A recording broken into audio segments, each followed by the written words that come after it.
একজন মানুষ প্রশ্ন করলেন, হুজুর শান্তি পেতে চাই, এখানে আমার খুব অশান্তি, একটু শান্তি পেতে চাই, আমি আমার রিজিকে বরকত পেতে চাই, কি করি? হুজুর উত্তরে বললেন, তুমি বেশি বেশি ইস্তেগফার করো আর তোমার সর্বশ্রেষ্ঠ দুশমনের জন্য হেদায়েতের দোয়া করো। তুমি যখন তোমার সর্বশ্রেষ্ঠ দুশমনের জন্য নাম ধরে ধরে যদি পারো দোয়া করতে, দোয়াটা রবের কাছে যখন যাবে, রব তো জানে তোমার মনের হালত কি, রব তো জানে কেন তুমি তাকে দুশমন মনে করো, কেন তাকে শত্রু মনে করো, কেন তাকে ঘৃণা করো, দেখতে পারো না, সে কারণটাও তো রব জানে। যখন রব দেখবে আমার বান্দা প্রতিশোধ না নিয়ে তার কল্যাণের দোয়া করছে, ক্ষমা করা রবের শান, ওই গুণ যখন আল্লাহ কোনো বান্দার ভিতর দেখে যে বান্দাও ক্ষমা করে দিচ্ছে প্রতিশোধ না নিয়ে, আল্লাহ তখন ওই বান্দা যে ক্ষমা করতে চায় তার সারা জীবনের গুনাহ মাফ করে জাহান্নামী থেকে জান্নাতি বানাই দেয়। সেজন্য আল্লাহ ওয়ালাদের চরিত্রের মধ্যে একটা গুণ দেখবেন, ওনারা প্রতিশোধ নিতেন না, ছেড়ে দিতেন, যা তুই আমার প্রশংসা করলো আমি আসমানে উঠবো না, তুই আমার বদনাম করলো তো আমি মাটির নিচে যাব না। আল্লাহ আমাকে আপনাকে যতটুকু দিয়েছে ততটুকুই তো।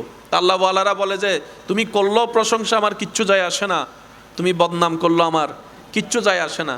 মনে রাখবেন, আপনি রাস্তা দিয়ে হেঁটে যাচ্ছেন, একজন উম্মাদ পাগল যদি আপনাকে গালাগালি করে, মন্দ কথা পঁচ কথা বলে, আপনি কি শুনে রাগ করবেন, মন খারাপ করবেন?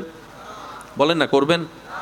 আর যদি একই কথা কিছুক্ষণ পরে আপনার কোনো আপন কাছের মানুষ বলে, আপনি মনও খারাপ করবেন, রাগও করবেন, কথা শব্দ একই। তা একটু আগে মন খারাপ করেন না, এখন করলেন কেন? কারণ আপনি পাগলেরটা নেন নাই, মাথায় বসেছেন এই তো পাগল। কথা বলেন না রে ভাই। শব্দের কারণে মন খারাপ হয় নাই, মন খারাপ হয়েছে আপনার নেওয়া না নেওয়ার উপরে। পাগলেরটা নেন নাই, ওই কাছের মানুষেরটা নিয়ে নিয়েছেন। তো কেউ কষ্ট দিবে, আপনিও নিচ্ছেন, দরকার কি? সেজন্য কারো দেওয়া কষ্ট আপন করে নিতে নেই, যেভাবে এসেছে বাতাসের সাথে উড়াই দিবেন।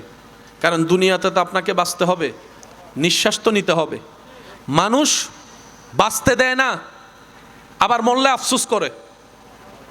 জীবিত থাকতে প্রশংসা উৎসাহ কেউ দেয় না, মারা যাওয়ার পরে সবাই লাইন ধরে শুধু প্রশংসাই করে। বুঝতে পারছি আমি কথা? সেজন্য দুনিয়াতে যতদিন বাঁচবেন মাথায় রাখবেন, আপনি ছাড়া আপন আর কেউ নেই দুনিয়াতে। যদি আপন খুঁজতে চান, আপনি পাবেন একমাত্র নবী রহমাতুল্লিল আলামিন আর আপনার রব্বুল আলামিন। দুনিয়া আখেরাতে কাছের আপন প্রিয় বললেই এছাড়া আর কেউ নেই দুনিয়াতে। সব স্বার্থের খেলা, সময়ের চাহিদা, প্রয়োজন মাত্র। প্রিয়জন আর প্রয়োজনের মধ্যে আসমান জমিন পার্থক্য। প্রিয়জন আর প্রিয়জনের সংখ্যা তো অনেক কম। সে প্রিয়জন ওই যখন আজরাইল সামনে চলে আসবে, প্রিয়জন আর প্রিয়জন থাকবে না। হাসরের যখন সওয়াবের কথা চলে আসবে, প্রিয়জন আর প্রিয়জন থাকবে না। কারণ মানুষ সবাই দিন শেষে নিজেরটাই ভালো বোঝার চেষ্টা করে, অন্যের মুখে হাসি কেড়ে নিয়ে হলো নিজে হাসার চেষ্টা করে। যতদিন বাঁচবেন তাওয়াক্কুলটা রবের উপর রাখবেন, দিলটা উজাড় করে আপনার আবার নবীকে মহাব্বত করবেন। বেশি বেশি ইস্তেগফার করব, বেশি বেশি দরুদ পড়ব, সাধ্য মোতাবেক সৃষ্টির উপকার করব, নিজে সয়ে যাব, অন্যকে সুখে রাখার চেষ্টা করব। দেখবেন আল্লাহ তাআলা আপনার জীবনকে এমনভাবে সাজাই দিবে যেটা আপনি কল্পনা করেও পৌঁছাইতে পারবেন না। বলেন সুবহানাল্লাহ। রবের দয়া কাদের উপর? ওয়া ইবাদুর রহমান আল্লাযীনা ইয়ামশুনা আলাল আরদি হাওনান। বিনয়ী যারা, রবের দয়া তাদের সাথে। সুবহানাল্লাহ। যে অন্যকে ক্ষমা করতে পারে, রবের দয়া তার সাথে। যে অন্যের দোষ গোপন রাখতে পারে, রবের দয়া তার সাথে। যে নিজে না খেয়ে অপরের মুখে খাওয়ায়, রবের দয়া তার সাথে। যে অন্যের মুখে হাসি ফুটাতে পারে, রবের দয়া তার সাথে। যে অন্যের জীবনে শান্তি আনতে পারে, রবের দয়া তার সাথে। যে ঝগড়া মিটাই দেয়, রবের দয়া তার সাথে। যে অন্যের সাথে কথা গোপন করে পেঁচ না লাগিয়ে সম্পর্ক সুন্দর রাখে, রবের দয়া তার সাথে। যে অন্যের জন্য রাস্তা খুলে দেয়, রবের দয়া তার সাথে। যে অন্যের জন্য পানি উন্মুক্ত করে দেয়, রবের দয়া তার সাথে। এক কথায়, যে রবের সৃষ্টির প্রতি দয়া করে, রব্বুল আলামিন সেই বান্দার উপর দয়া করে। সুবহানাল্লাহ। আমরা প্রশংসা করে উৎসাহ দিয়ে এগিয়ে দিতে না পারলেও বদনাম করে ডিমোটিভেট করে নামাইতে ঠিকই পারি। তো যার কারণে রবের পক্ষ থেকে যে রহমতটা আসা দরকার সেটা আর নিতে পারি, যার কারণে আমাদের বাহির অন্ধকার থাকে, ভিতর অন্ধকার থাকে, দুনিয়া অন্ধকার থাকে, কবর অন্ধকার। আর যারা নিতে পেরেছে, আল্লাহু আকবার, যারা নেওয়ার মতো রবের সেই রহমত নিতে পেরেছে, আমাদের নাম টিকানোর জন্য নিজের বংশধর দরকার। এমন অনেক আল্লাহওয়ালা পৃথিবীতে আছে, বংশধর রেখে যায় নাই, কিন্তু নাম এখনো পর্যন্ত আজমতের সাথে, ইজ্জতের সাথে মানুষের অন্তর অন্তরে, মুখে মুখে ওলিদের নাম আছে। আপনাদের এলাকায়ও এরকম আল্লাহর অনেক ওলি আছে, একটু জোরে বলেন না। দুনিয়ার থেকে বিদায় নিয়েছে, 100 বছর পার হয়েছে, ওনার নাম এখনো, বলেন না, ওনার নাম এখনো।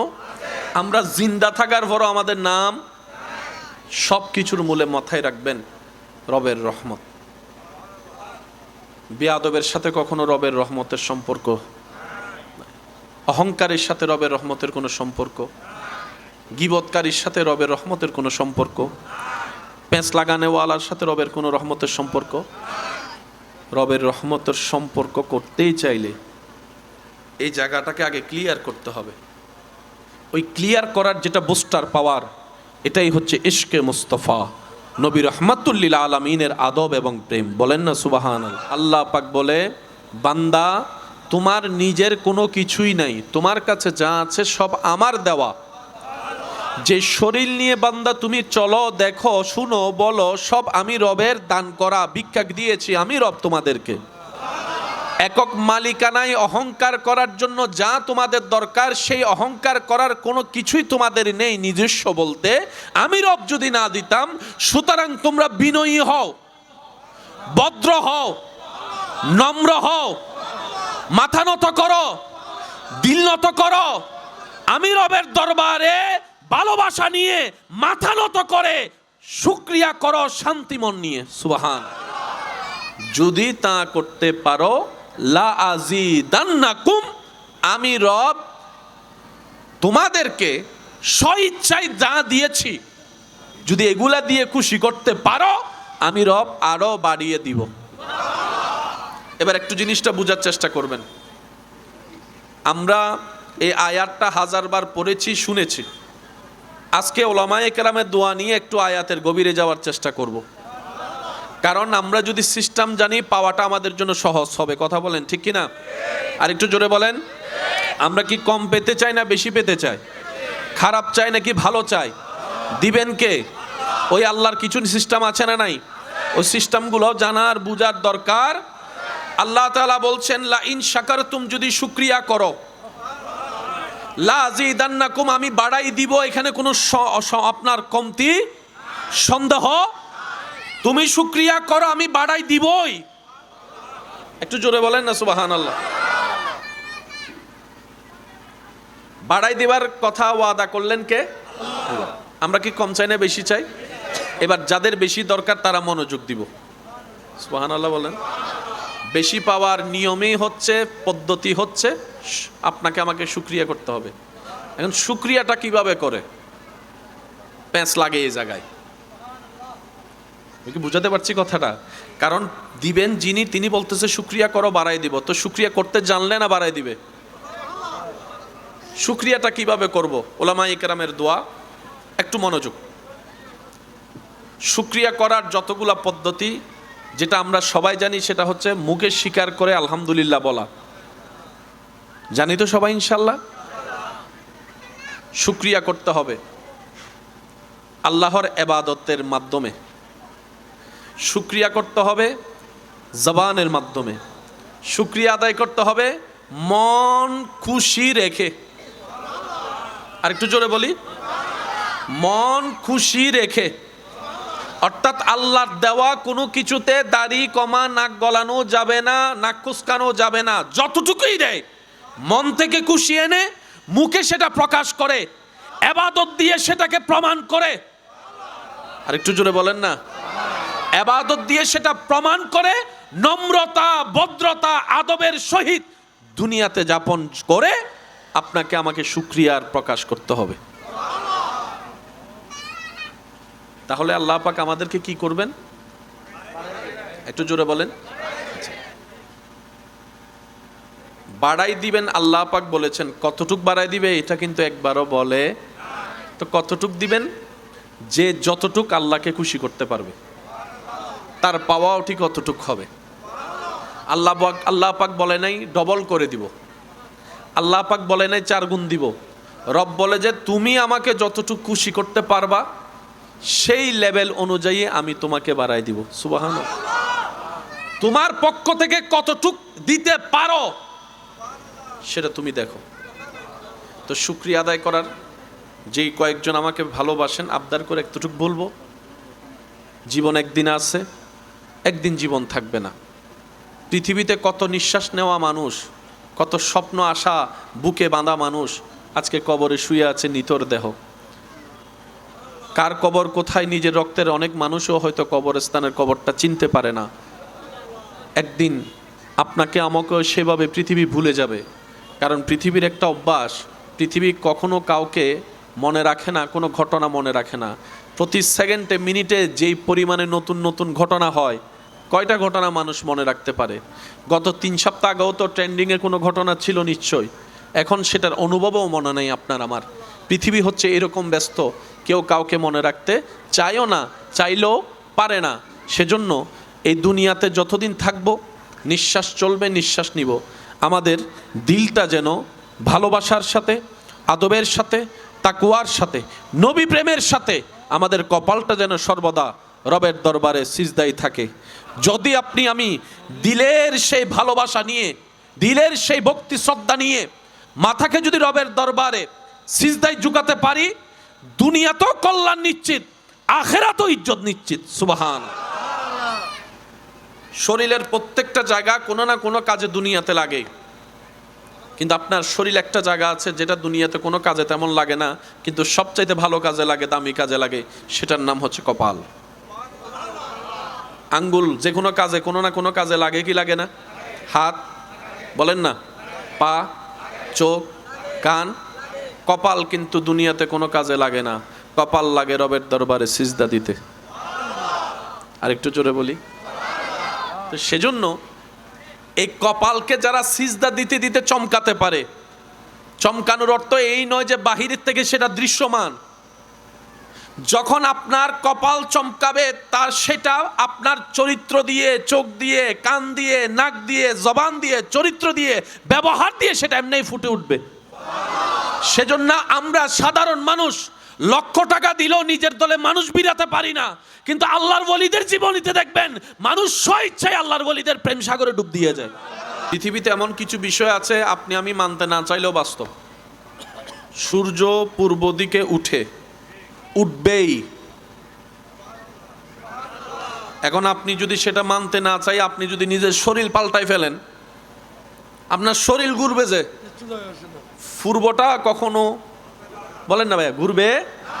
এই ডাইমেনশনগুলো যদি আমরা পৃথিবীতে বুঝতে পারি, মেনে নিতে পারি, মানিয়ে নিতে পারি, 95% প্রবলেম এমনি সলভ হয়ে যাবে।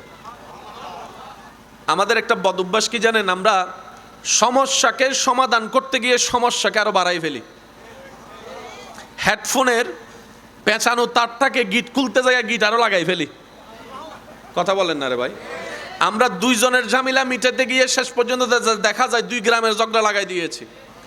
আমরা বুঝি কম, বুঝাই বেশি। আমি কি বুঝাতে পারছি কথা? আমরা বুঝি কম, বুঝাই বেশি। নাই যতটুক তার চাইতে বেশি দেখায়, যোগ্যতা নাই যতটুক তার চাইতে বেশি আপনার আমার অবস্থান থাকে, যার কারণে রবের দয়াটা আর আমাদের পর্যন্ত পৌঁছায় না। রবের দয়া কাদের উপর?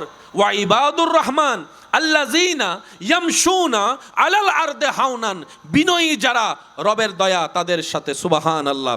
যে অন্যকে ক্ষমা করতে পারে, রবের দয়া তার সাথে। যে অন্যের দোষ গোপন রাখতে পারে, রবের দয়া তার সাথে। যে নিজে না খেয়ে অপরের মুখ চোখে খাওয়ায়, রবের দয়া তার সাথে যে অন্যের মুখে হাসি ফুটাতে পারে, রবের দয়া তার সাথে যে অন্যের জীবনে শান্তি আনতে পারে, রবের দয়া তার সাথে যে ঝগড়া মিটাই দেয়, রবের দয়া তার সাথে যে অন্যের সাথে কথা গোপন করে পেঁচ না লাগিয়ে সম্পর্ক সুন্দর রাখে, রবের দয়া তার সাথে যে অন্যের জন্য রাস্তা খুলে দেয়, রবের দয়া তার সাথে যে অন্যের জন্য পানি উন্মুক্ত করে দেয়, রবের দয়া তার সাথে এক কথায় যে রবের সৃষ্টির প্রতি দয়া করে, রব্বুল আলামিন সেই বান্দার উপর দয়া করে। সুবহানাল্লাহ। আওয়াজ দিয়ে বলুন, আল্লাহর রহমত ছাড়া কি কোনো সুখ শান্তি পাওয়া সম্ভব? আর একটু জোরে বলেন, আল্লাহর রহমত ছাড়া কি কোনো জ্ঞানী হওয়া সম্ভব? আল্লাহর রহমত ছাড়া আপনার আমার শেষ ডেস্টিনেশন জান্নাত, সেটা পাওয়া সম্ভব? তাহলে সর্ব জায়গায় আল্লাহর কি রাখবে? রহমত লাগবে।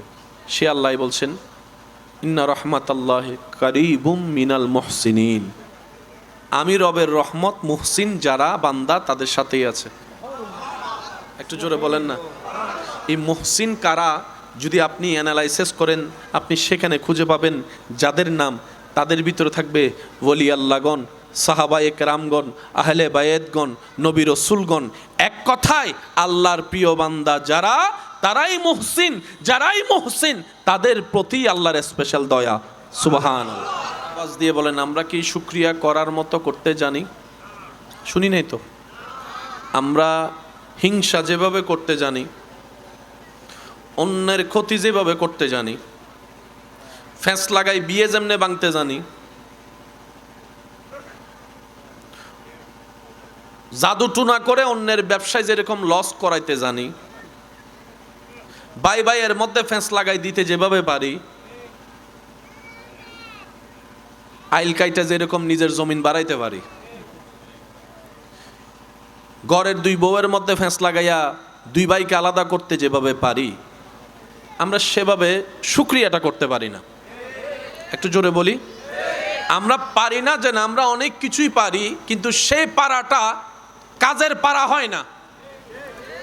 আমরা প্রশংসা করে উৎসাহ দিয়ে এগিয়ে দিতে না পারলেও বদনাম করে ডিমোটিভেট করে নামাইতে ঠিকই পারি।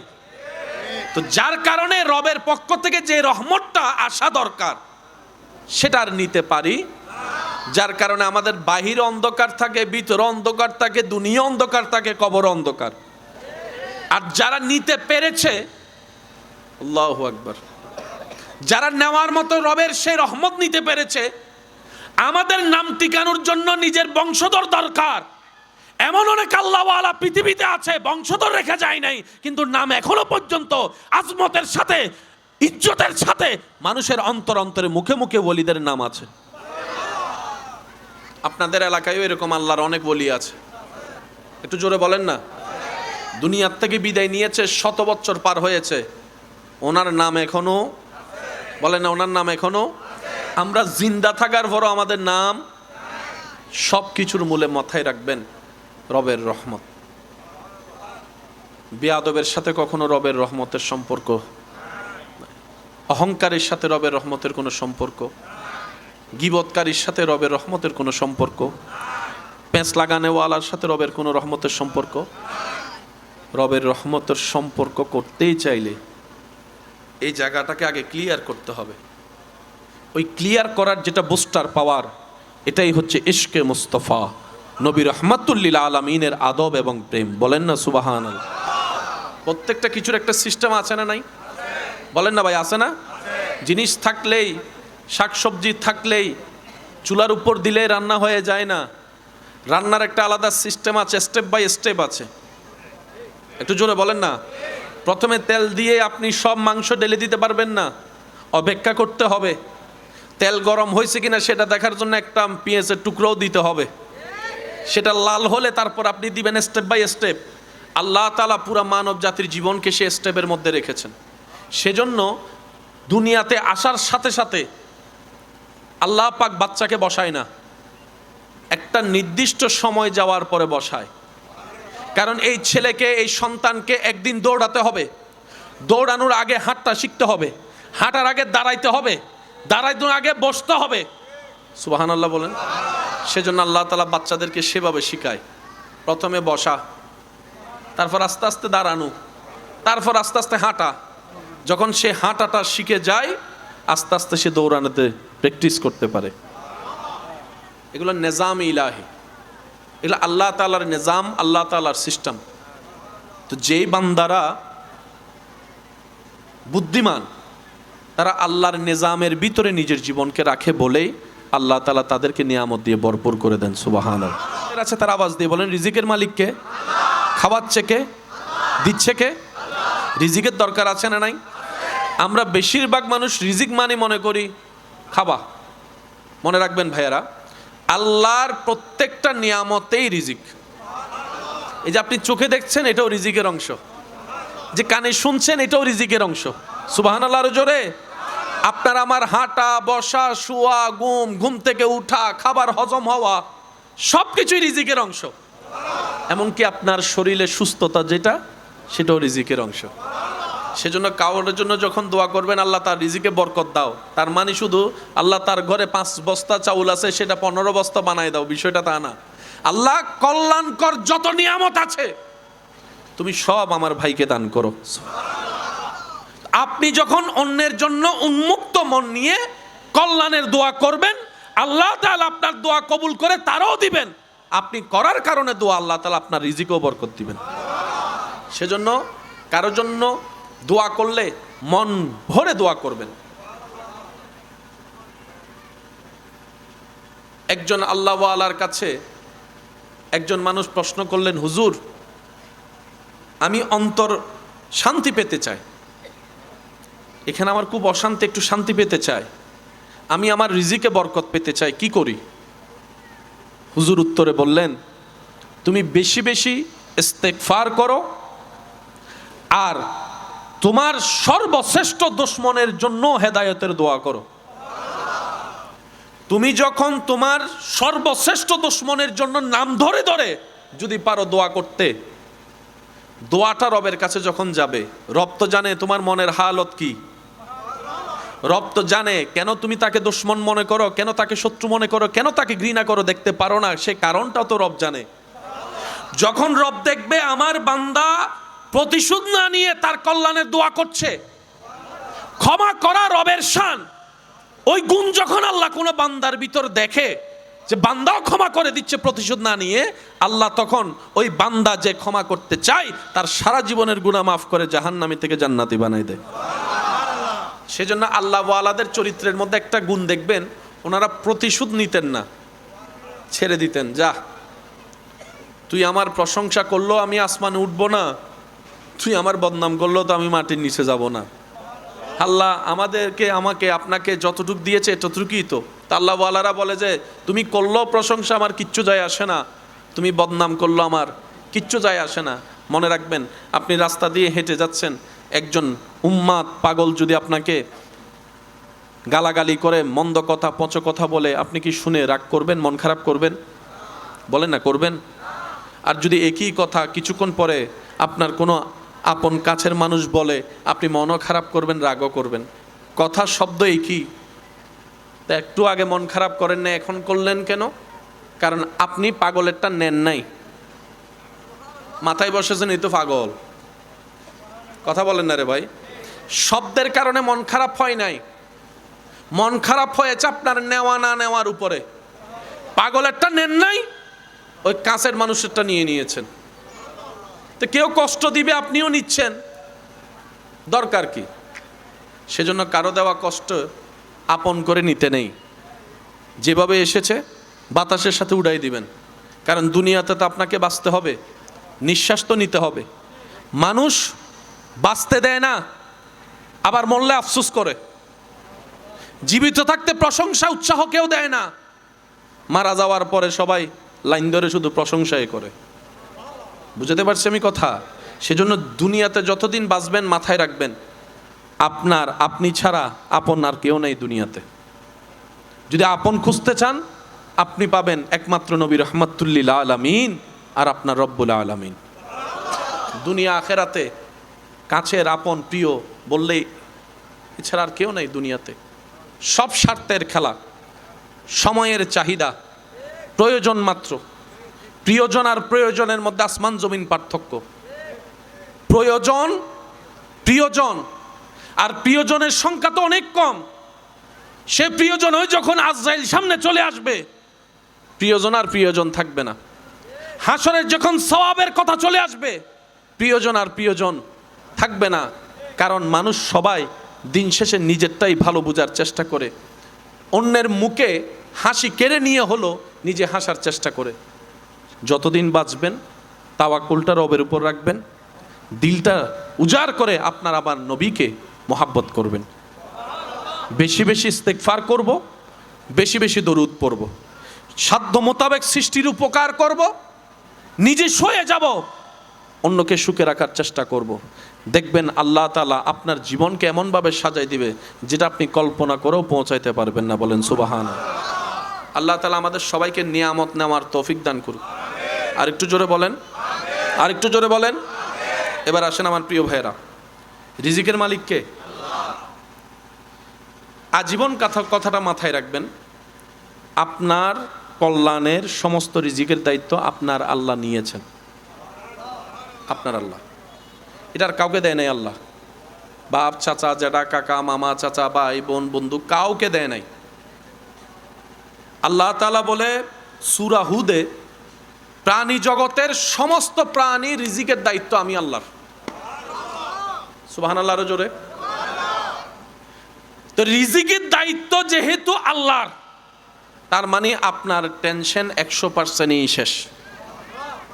যদি আমরা বুঝতে পারি কথাটা, সত্যিকার মন থেকে যদি সেই বিশ্বাস নিয়ে কথাটা উপলব্ধি করতে পারি, আওয়াজ দিয়ে বলুন, আমাদের রিজিকের দায়িত্ব কার? আরেকটু জোরে বলেন, কার? রব বলে যে দায়িত্ব আমার, টেনশন তোদের নাই। তো আল্লাহ আমাদের কাজ কি? রব বলে যে সততার সাথে পরিশ্রম করো, বিনয়ী মন নিয়ে দোয়া করো। কয়টা কাজ? একটু জোরে বলেন, কয়টা? সততার সাথে সর্বোচ্চ পরিশ্রম চেষ্টা করো, বিনয়ীর সাথে প্রেম নিয়ে আমি রবের উপর বিশ্বাস করে দোয়াটা করো। এই দুইটা জিনিস যে করতে পারবে, ফিদ দুনিয়া হাসনাতাও ওয়া ফিল আখিরাতি হাসনা, রব্বুল আলামিন দুনিয়া আখিরাতের নিয়ামতের বরকত তার জন্য বরাদ্দ করে দিবেন। অনেক সময় আপনারা আমরা শুনি এবং বলি, চেষ্টা না করলে কি আল্লাহ দিবে? বলেন না। আল্লাহ দিতে পারে, এটা আল্লাহর এখতিয়ার। বলেন না। আচ্ছা, খাবার জন্য পরিশ্রম করতে হবে না? ঘরে তো অনেক অসুস্থ মানুষ আছে, হাঁটতে পারে না, কিন্তু টাইমে টাইমে তো খাবার পেয়ে যাচ্ছে। সুবহানাল্লাহ বলবেন। ঘরে অনেক মুরব্বিয়ারা অসুস্থ আছে না, হাঁটতে পারে না, বসতে পারে না, ওয়াশরুম করাইতে হয় নিয়ে ধরে গিয়ে। মাথায় রাখবেন, আল্লাহ চাইলে আপনাকে বসায়ও খাওয়াইতে পারে, কিন্তু আল্লাহ তাআলা চায় বান্দা পরিশ্রম করুক। একজন মানুষকে যদি আপনি বলেন যে তোর সারা জীবনে যা দরকার আমি দিব, ঘর বাড়ি টাড়ি, তোর একটা শর্ত, তুই কোনো কাজ করতে পারবি না, শুধু বসে বসে খাবি, দেখবেন সে মানুষটা 2 সপ্তাহ পর আর বসে বসে খাইতে পারবে না। বিরক্ত লেগে যাবে, বিরক্ত বিরক্ত বিরক্ত লেগে যাবে। মানুষের একটা অভ্যাস কি জানেন? এগুলো সব অ্যাক্টিভিটি খুঁজে। সেজন্য যারা মাঠে ময়দানে বিলে কাজ করে তাদের শরীর দেখবেন একটু ফিট, আর যারা মোটামুটি একটু সর্বক্ষণ এসির ভিতরে থাকে বসা অবস্থায়, তাদের শরীরের মধ্যে রোগ জীবাণুর একটু বাসা বাঁধে বেশি। সেজন্য ডাক্তারের কাছে গেলে ডাক্তার বলে যে তুমি ব্যায়ামের মাধ্যমে পরিশ্রম করো।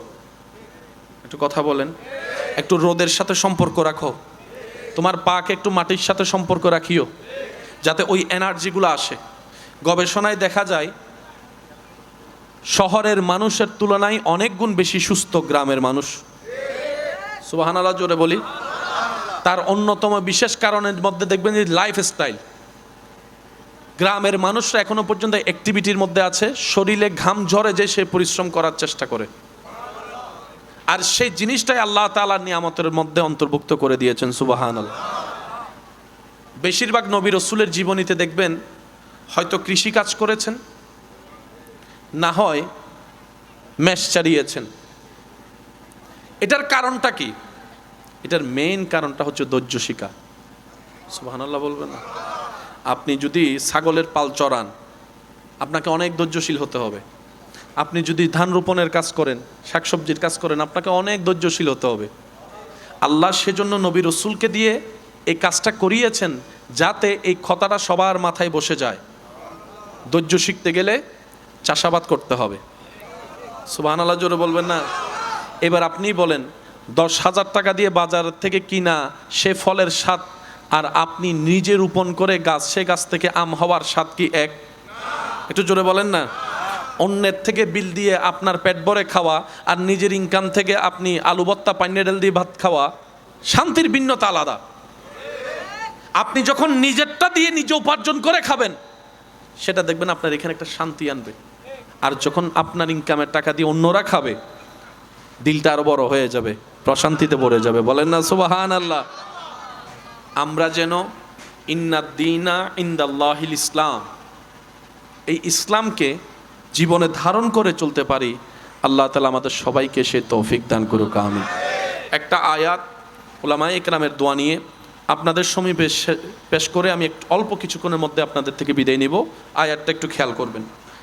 আল ইয়াউমা আকমালতু লাকুম দীনাকুম ওয়া আতমামতু আলাইকুম নি'মাতি। চিৎকার দিয়ে বলেন সুবহানাল্লাহ, মাশাআল্লাহ। আর একটু জোরে বলেন। নিয়ামত ছাড়া শান্তি পাওয়া যায়? আল্লাহ পাক বলছে, তোদের ধর্মের মধ্যে আমি আল্লাহ সব ধরনের নিয়ামত দিয়ে দিয়েছি। ওয়া আতমামতু, পরিপূর্ণ করে দিলাম। সুবহানাল্লাহ বলেন। ওয়া আতমামতু আলাইকুম নি'মাতি, আমার সমস্ত নিয়ামত ইসলামে, আমার সমস্ত রহমত ইসলামে। পৃথিবীতে যত ধর্ম আছে প্রত্যেকটা ধর্মের প্রতি শ্রদ্ধা রেখে বলি, ইসলাম ধর্মের কোরআনের যেরকম হাফেজ আছে, অন্য কোন ধর্মের ধর্মীয় গ্রন্থের কোনো হাফেজ? যুবকরা একটু আওয়াজ দিয়ে বলেন, হাফেজ আছে হয়তো, পাঠক, হাফেজ নাই। কিন্তু মুসলমানদের মধ্যে দেখবেন 6, 7, 8 বছরের বাচ্চাও কোরআনের হাফেজ হয়ে গিয়েছে। বড় আজব একটা বিষয়, যেখানে মানুষ 1 পৃষ্ঠা মুখস্থ রাখতে পারে না, সেখানে 30 পারা, কত পারা? 30 পারা কোরআন হেফজ করা, হেফজ রাখা, এটা চারটিখানি খেলার কথা না। সেজন্য তারা এই চ্যালেঞ্জটা কোরআনের সাথে করতে পারে না বলে মাঝে মধ্যে দেখবেন ভিডিওতে আপনারা দেখবেন কোরআনের পৃষ্ঠা ছিঁড়ে ফেলে, কোরআনে আগুন লাগাই দেয়, এই করে সেই করে। এগুলা কোরআনকে, কোরআনের সাথে চ্যালেঞ্জে টিকতে না পারার কারণে এই দুশ্মনীগুলা করে। তারা মনে করে কোরআন ছিললে কোরআন শেষ। বাল হুয়া কোরআনুম মাজিদ ফি লাউহিম মাহফুজ। যেখানে আছে কোরআন, রব যেখানে রেখেছেন সেখানে আপনার আমার সবাই মিলেও যাওয়া সম্ভব নয়। যেটা এখানে আছে সেটা কপি কপি। সুবহানাল্লাহ। আপনি যখন ছিড়বেন একটা কোরআন, কম্পিউটারে তো আছে টাইপিং করা আগে থেকে, বুঝাতে পারছি আমি কথা? তো সুতরাং আমাদের ইসলামকে আল্লাহ তাআলা এমনভাবে প্রোটেক্টেড করেছেন চতুর্দিক থেকে, এটাকে ধ্বংস করার ক্ষমতা পৃথিবীতে কোনো পারমাণবিকেরও নাই। এর চাইতে বড় নিয়ামত আর কিচ্ছু হতে পারে না। এক পেয়েছি শ্রেষ্ঠ ধর্ম ইসলাম, অন্যদিকে পেয়েছি আল্লাহর হাবিব নবী রাহমাতুল লিল আলামিন। আমাদেরকে কোনোভাবে ফেল করানোর কোনো কিছুই আল্লাহ রাখে নাই। যেখানেই যাবেন আপনি কথা বলে জিতে যেতে পারবেন। ইসলামকে আল্লাহ তাআলা সেভাবে সাজিয়ে দিয়েছেন, বলেন না সুবহানাল্লাহ। ইসলাম ধর্মে নামাজ আছে? যদি আপনাদের কষ্ট না হয় একটু আওয়াজ দিবেন। ইসলাম ধর্মে নামাজ আছে? আল্লাহ তাআলা আমাদের জন্য কয় ওয়াক্ত নামাজ দিয়েছেন? মাশাআল্লাহ। কয় ওয়াক্ত? 5 ওয়াক্তের টাইম আলাদা। কি আলাদা? একটু জোরে বলি, কি আলাদা? টাইম আলাদা, কিন্তু ধরন এক। ধরন, ফজরের নামাজও শুরু করতে হয় আল্লাহু আকবার দিয়ে, এশারের নামাজও শুরু হয় আল্লাহু আকবার দিয়ে। সুবহানাল্লাহ বলি। ফজরের নামাজও শেষ করতে হয় সালাম দিয়ে, এশারের নামাজও শেষ করতে হয়। ধরন কি? বলেন ধরন কি? নিয়ম, নিয়ম। ফজরের রুকুতো যে সুবহান রাব্বিয়াল আযীম, রাতের তাহাজ্জুদের মধ্যে সুবহানা রাব্বিল আযিম রুকুতে। টাইম আলাদা। কি আলাদা? নামাজকে আল্লাহ তাআলা সূর্যের সাথে রেখেছেন। রমজানের রোজা চাঁদের সাথে। সুবহানাল্লাহ জোরে বলি। হজ চাঁদের সাথে। আমি কি বুঝাতে পারছি কথাগুলা? এখন বিজ্ঞান গবেষণা করে দেখে পুরা পৃথিবীর সিস্টেম সেকেন্ডের ভিতর উলটপালট হয়ে যাবে যদি সূর্য না থাকে, চন্দ্র না থাকে। সুবহানাল্লাহ জোরে বলবেন না? আমার বিজ্ঞানের ভাইয়ের আমার চাইতে আরো বেটার জানে সৌরজগতের যে বিষয়টা। পৃথিবী যে মাত্রায় ঘুরছে, এক সেকেন্ড যদি বিরতি দেয়, থেমে যায়, সব ছিটকায় পড়ে যাবে। শর্টকাট আপনারা বুঝবেন, জোয়ার বাটা হয় কি হয় না? পূর্ণিমা হলে পানি, আমি বলবো না, আপনারা বলেন। পূর্ণিমা হলে পানি। পূর্ণিমার সাথে কিসের সম্পর্ক বলেন না? কিসের? চাঁদের সাথে জোয়ার বাটা। চাঁদের সাথে জোয়ার বাটার সম্পর্ক আছে না নাই? আর সিটিং এ মুরব্বী কলা কেন হতা হয়? ওই পূর্ণিমা আইলে, অমাবস্যা আইলে গার ব্যথা ইন্নমাতে গা হন্ডা সান হন্ডে গার ব্যথা। সুবহানাল্লাহ হর এই কি হই দে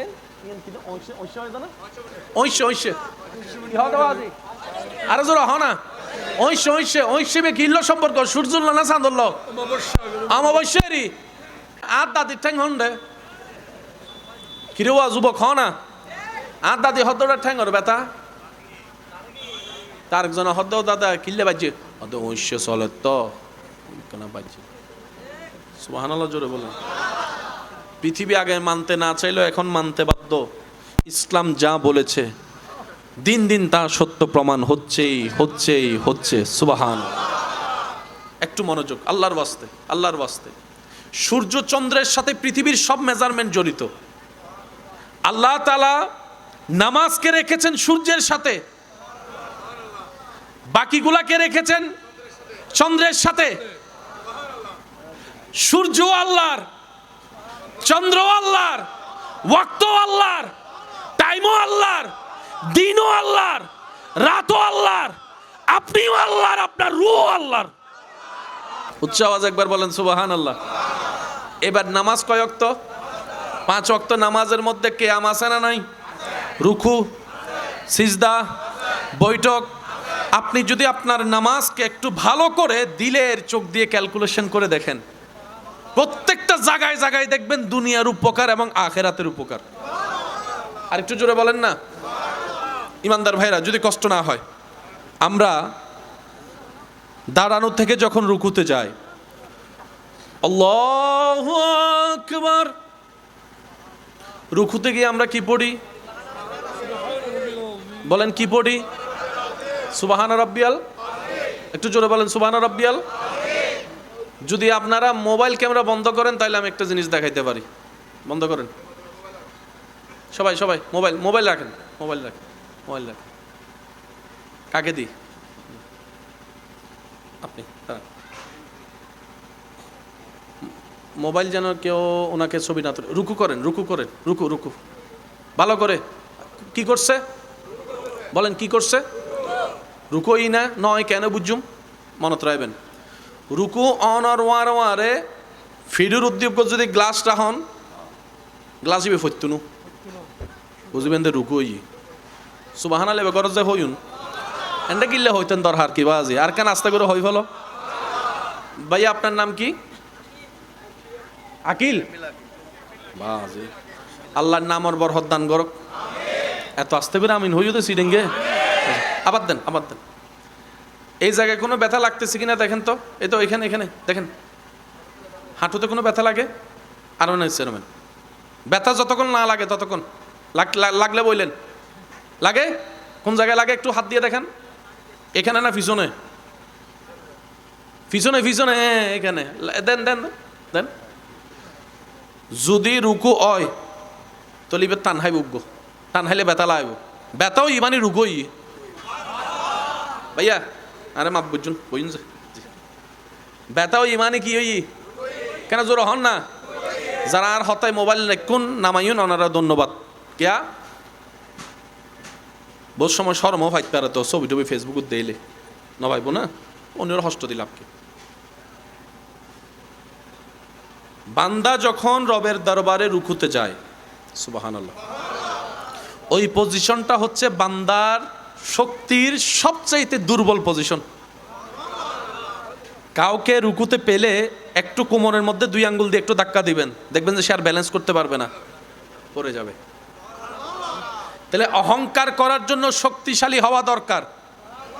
কিন্তু বান্দাই নিজেকে পেল অহংকারী হিংসাকারী, সেই ব্যক্তিটাই রুকু করে প্রমাণ করে দিল, আল্লাহ আমি অনেক দুর্বল তোমার দরবারে। আপনি নিজেকে রবের দরবারে দুর্বল প্রমাণ করে এবার আপনি মুখ দিয়ে বলছেন সুবহানা রব্বিয়াল আযীম। আমি দুর্বলের পক্ষ থেকে প্রশংসা আমার আযীম মহান রবের। বান্দা যখন নিজেকে শারীরিক দুর্বলতার প্রমাণ সাথে অন্তর থেকে দুর্বল হয়ে রবের সুবহানের প্রশংসা করে, রব্বুল আলামিন তাকে দুনিয়াতে টিকে থাকার জন্য শক্তিশালী হিসেবে বানিয়ে দেয়। রুকু এবং সিজদা, বলেন রুকু এবং, তো রুকু আজকে থেকে যখনই রুকুতে যাবেন শুধু মাথায় এবং মনে এতটুকু রাখবেন, আল্লাহ আমার চাইতে দুর্বল আর কেউ নাই, আমার চাইতে অসহায় কেউ নাই, আমার চাইতে ব্যর্থ কেউ নাই। এই চিন্তা নিয়ে রুকু করবেন আর মুখ দিয়ে বলবেন আল্লাহ তুমি মহান, তুমি মহান, তুমি মহান। দেখবেন আপনার নামাজের সওয়াবও আসবে, রুহানির পাওয়ারের শক্তিও আসবে, দিলের মধ্যে একটা প্রশান্তিও আসবে। সুবহানাল্লাহ। আর একটু জোরে বলেন না সুবহানাল্লাহ। এই রুকু আল্লাহ তাআলা আপনাকে আমাকে দিয়েছেন, যেটা পারফেক্টলি করতে জানলে শরীরের উপকারও হবে, কবরের বাতিও জ্বলবে। আর একটু জোরে বলেন না সুবহানাল্লাহ। আচ্ছা, রুকু যখন আমরা করি তখন কি কোমর সোজা রাখি নাকি ভেঙে দিই? আপনার আমাদের সমাজে দেখবেন কেউ কাউকে বলার জন্য থ্রেট দেয় যে তোর কোমর ভেঙে দিব। কোমর ভেঙে দেওয়া মানে শক্তি নাই। মানুষ কেউ কারো যদি বলে যে কোমর ভেঙে দিব, সে উল্টা বলে যে ভাঙতো আইসো না তোর গান আগে ভেঙ্গুম। সে মানুষ রবের দরবারে নিজের ইচ্ছায় কোমর ভেঙে দিচ্ছে। আল্লাহ এটা পছন্দ করে। আল্লাহ চাই আমি তোরে ডাকবো না, তুই নিজে থেকে আয়। আমি তোরে বলবো না অহংকার করিস না, তুই নিজে থেকে আমার কাছে অহংকার নত করে মাথা নত করে দিবি। সেজন্য যার আমলে যত আদব, যত বিনয়ী, যত নম্রতা, যত মহাব্বত, বুঝবেন ওই ইবাদত তত বেশি পাওয়ারফুল হওয়া শুরু করছে, আপনার ভিতর নূর আসা শুরু করছে। কখন বুঝবেন আপনার ইবাদত কবুল হচ্ছে কিনা? যখন দেখবেন আপনার ইবাদতের প্রতি দিল টানা শুরু হয়েছে। সুবহানাল্লাহ। ইবাদত করতে না পারলে, নামাজ আদায় করতে না পারলে অস্থিরতা শুরু হয়েছে। আপনার দিল রাতের ঘুম নষ্ট করে তাহাজ্জুদ পড়ার জন্য লোভ অনুভব করছে। 10 জনের সাথে আর আগের মতো বসে আড্ডা দিতে ইচ্ছে করবে না, কোথাও বদনাম করতে তো ইচ্ছে করবে না, শুনতেও ইচ্ছে করবে না। যখন আপনি দেখবেন আপনার কলহল থেকে নিজেকে কেমন যেন একটু একা একা করে ফেলতে ইচ্ছে করতেছে, বুঝবেন আল্লাহর রহমত আপনাকে ডাকা শুরু করছে। আয় বান্দা আয়, আমার রহমতের ভিতরে আয়, আমার রহমতের চাদরের ভিতরে আয়। যখন আপনার ভিতর আল্লাহর রহমতের ছায়া আসা শুরু করবে, তখন আপনার এই চোখ যেদিকে সেদিকে তাকাইতে ইচ্ছে করবে না। দেখলেও ভুল করে অটোমেটিক আপনার অজান্তে চোখটা নিচু হয়ে যাবে, আপনি বুঝতেও পারবেন না। আপনার এই জবান দিয়ে কাউকে পচা মন্দ কথা বলা তো দূরের কথা, কাউকে একটা কথা বলার আগে আপনার এই ঠোঁট 10 বার ভাববে তার অন্তরে আঘাত লাগবে না তো, সে অপমান হবে না তো, সে কষ্ট পাবে না তো। এই জবান আপনার অটোমেটিক কন্ট্রোল হয়ে যাবে। আর যদি ভুল করে বলা হয়েও যায়, আপনার দিলের মধ্যে একটা তুফান শুরু হয়ে যাবে। ওই মানুষের কষ্ট চাইতে 3 গুণ কষ্ট আপনার এখানে অনুভব হওয়া শুরু করবে। যখনই দেখবেন এরকম কিছু নিদর্শন আপনার ভিতরে আসা শুরু হয়েছে, আপনি চোখ বন্ধ করে রবের দরবারে সিজদায় চলে যাবেন। আল্লাহ ওয়া ইবাদুর রহমান আয়াতের নিয়ামত তুমি আমাকে দেওয়া শুরু করেছো, এবার আমি যেন সেটা আরো বাড়াতে পারি এবং ধরে রাখতে পারি, সে দয়াটুকু তুমি আমাকে করিও। সুবহান আল্লাহ তাআলা আমাদের সবার হাজিরি কবুল করুক। আর একটু জোরে বলেন আজকের মাহফিলকে আল্লাহ কবুল করুক। যারা এসেছেন দূর দূরান্ত থেকে, আল্লাহ তাআলা সকলের হাজিরি কবুল করুক। আমার